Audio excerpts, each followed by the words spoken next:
senhoras, com vocês, uma das maiores invenções da história da humanidade, o computador! Talvez você só use o computador para encher a caixa de e-mails da namorada. Ou passe horas diante da tela tentando pular para a fase 778 do seu jogo preferido. Não vou negar que isso pode ser bem divertido.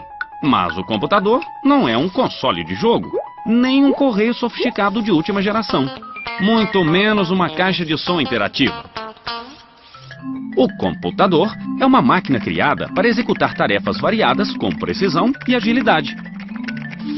Com ele, a gente pode escrever textos, fazer pesquisas, projetar um prédio, editar filmes, retocar fotos, conversar com os amigos, calcular, organizar informações, controlar todo o processo de fabricação de uma indústria. Só para citar algumas coisinhas. Mas como uma máquina como esta pode fazer tantas coisas? O que acontece aqui quando a gente pressiona uma tecla ou um mouse? A resposta está aqui dentro, em algum lugar. Achei! Senhores e senhoras, com vocês, o cérebro do computador. Ou seria o coração? Bem, o fato é que o microprocessador realiza praticamente todas as funções necessárias para o computador funcionar. Mas como uma peça tão pequena pode fazer tanta coisa? O microprocessador é formado por milhares de pecinhas como esta, os transistores. Dá até para fazer uma comparação com o nosso cérebro. O ser humano está o tempo todo usando os neurônios para guardar ou para processar uma informação. Pode ser uma coisa simples, como o número de telefone de casa, ou um pouco mais complicada, como escrever uma redação sobre o impacto da globalização na sociedade e a construção da pós-modernidade. Ufa, haja neurônio. O fato é que toda a informação circula no nosso cérebro por esta rede de neurônios. O computador não tem neurônios, claro, mas tem transistores, milhares deles reunidos em circuitos. É verdade que os transistores não são células, mas sim peças eletrônicas criadas pelo homem graças aos seus neurônios, diga-se de passagem. E assim, como um só neurônio não serve para muita coisa, um transistor sozinho também não ajuda muito. Para falar a verdade, os caras que inventaram o transistor nem sabiam muito bem o que fazer com ele. Mas ao criar uma rede de transistores, o homem resolveu um grande desafio. Como processar informações com agilidade e segurança sem precisar de muito espaço. E assim como a gente usa a rede de neurônios para entender a quântica e a globalização, o computador usa os transistores para abrir um programa, mudar a fonte do texto, salvar uma foto ou simplesmente dar um ponto final. Se estes caras não tivessem inventado o transistor, esta turma não tivesse a ideia de juntar os transistores em circuitos, e este aí não tivesse reunido estes circuitos em microprocessadores, você provavelmente não estaria usando este computador. Mas algo mais parecido com isto.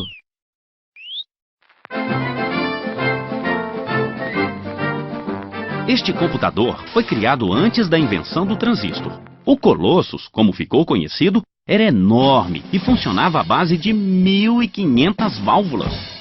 Acredite ou não, este trambolho ajudou a vencer os nazistas durante a Segunda Guerra Mundial. Ele foi usado para decifrar as mensagens trocadas pelos inimigos em forma de códigos. Alguns anos depois, o exército americano lançou o primeiro computador digital eletrônico em grande escala. O ENIAC, como ficou conhecido, parecia mais uma central telefônica. Ele era enorme, do tamanho de uma casa de 4 quartos e 2 andares. Naquela época, o ENIAC foi considerado uma evolução e tanto. Mas apesar de todo o tamanho, ele não conseguia fazer mais do que uma simples calculadora de bolso atual. Os operadores tinham que programar o computador manualmente. Ele precisava de muita energia para funcionar. E as 17.000 válvulas queimavam a toda hora. Se você já teve o desejo quase incontrolável de jogar um computador pela janela, pode imaginar o que sentiram estes pobres operadores naquela época. Com a invenção dos transistores, o ENIAC e todos os computadores movidos a válvula viraram peça de museu. Começava uma nova era na evolução dos computadores. Graças ao transistor, foi possível criar um microprocessador. E como o microprocessador é pequeno e consome pouca energia, foi possível construir computadores pessoais. Sem os microprocessadores, os computadores seriam enormes, caros e precisariam de muita energia elétrica para alimentá-los. Mas como uma peça tão simples, uma espécie de chave que pode estar aberta ou fechada, pode ter sido tão importante para a evolução do computador?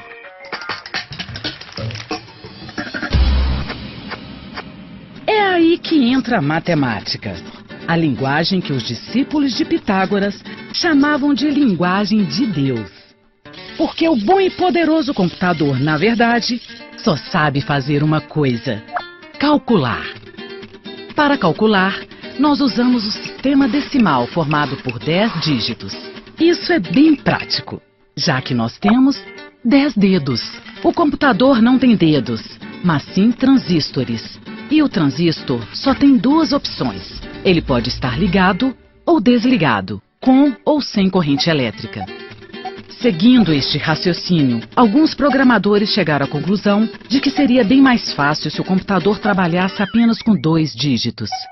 E por isso, adotaram o sistema binário. Com corrente elétrica, o transistor fica aberto, o que na linguagem do computador significa o número 1. Sem corrente, o transistor fica fechado, o que na linguagem do computador significa 0. Vamos pensar no transistor como uma lâmpada. Apagada, temos o 0.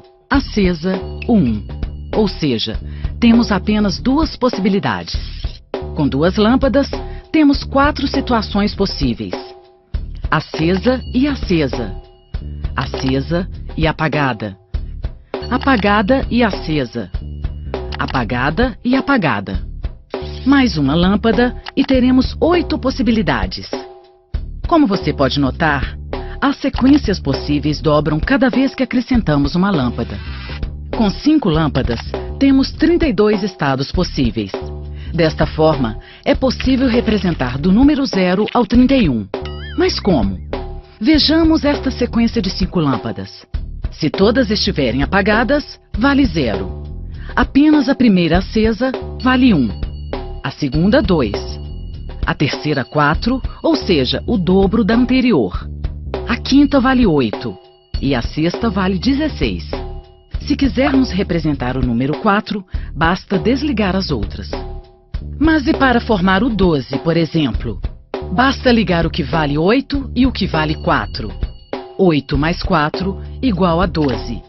Assim, poderíamos representar outros números apenas acrescentando outras lâmpadas.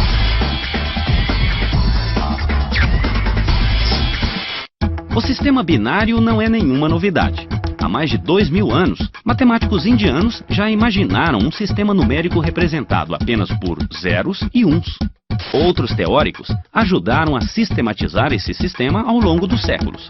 Mas foi só em 1801 que um tecelão francês teve a ideia simples, e por isso mesmo genial, de aplicar o sistema binário para automatizar os teares. Produzir os tecidos que encantavam reis e rainhas na Europa era uma tarefa difícil e demorada. Os tecelões tinham que amarrar fio por fio para criar diferentes formas e desenhos. Jacquard conhecia o sistema binário e resolveu criar cartões como estes para agilizar o trabalho. A presença ou ausência de uma perfuração em frente a cada haste determinava se o fio deveria ficar por cima ou por baixo. Em 1804, Jacquard criou um tear que funcionava totalmente automatizado, permitindo ao tecelão executar padronagens complexas de uma forma quase impossível até o momento. Para mudar o padrão do tecido, tudo que o tecelão precisava fazer era substituir o cartão. A invenção de Jacquard não era um computador, mas, sem querer, acabou se tornando importante na história da informática. Os transistores atuais funcionam na mesma lógica dos cartões perfurados de Jacquard. Assim como os cartões, os transistores têm apenas 2 estados possíveis: ligado ou desligado. No caso dos transistores, cada estado corresponde a um dígito, 0 ou 1, os famosos bits. Tudo no computador é formado por sequências de zeros e uns. Mas espera aí, o computador não é uma máquina de tecer, nem uma calculadora. Eu posso desenhar, escrever. Como ele faz para representar a letra C, por exemplo, se ele só entende 0 e 1? A letra C, como todo mundo aprende na escola, é a terceira letra do alfabeto. Ela vem antes do D e logo depois do B, e serve para formar um monte de palavras. Mas para o computador, a letra C não existe. Porque para o computador, a letra C é um número formado por sequências de zeros e uns, os bits. E assim como o computador não precisa aprender o alfabeto, o ser humano também não precisa entender o código do computador. Porque o teclado faz esse meio de campo entre nós, seres humanos alfabetizados, e ele, o computador digital. Desta forma, o computador consegue escrever qualquer texto, usando apenas 2 dígitos. Cada 0 e 1 representa um bit. Um bit é a menor unidade da informação. E assim como alguém decidiu que um conjunto de 12 forma uma dúzia, definiu-se que um conjunto de 8 bits seria igual a um byte. E pensar que é possível representar tanta coisa apenas com bytes, ou seja, com sequências de zeros e uns. Essa foto aqui, ela tem 4 megabytes. Isso significa então que ela é formada por milhares de bytes, certo? Os computadores de hoje podem processar uma quantidade cada vez maior de bytes. Mas o primeiro computador digital, lançado em 1953, não chegava nem perto disso. Se a gente pudesse voltar no tempo e falasse para esse pessoal aí que um dia eles iam poder ter um computador em casa ou no trabalho para fazer um monte de coisa diferente, eles provavelmente iam achar que era uma pegadinha. Porque até os anos 70, os computadores pessoais não existiam. Os computadores ainda eram grandes e caros, ficavam guardados em salas especiais e poucas pessoas sabiam o que fazer com eles. Eram os mainframes, que não tinham nada a ver com nossos computadores atuais. Até que começaram a aparecer os primeiros computadores pessoais. Surgia aí uma nova geração de computadores. Tá certo que no começo eles pareciam mais um painel de avião, talvez. Estes aí não tinham nem monitor e se comunicavam com as pessoas através de luzes. Com o tempo, os computadores evoluíram. Ficaram mais práticos, mais ágeis, menores, diminuíram tanto que hoje cabem no bolso. Mas esta história ainda não acabou. Está em plena evolução e a próxima geração, bem, isso a gente vai ter que esperar para ver.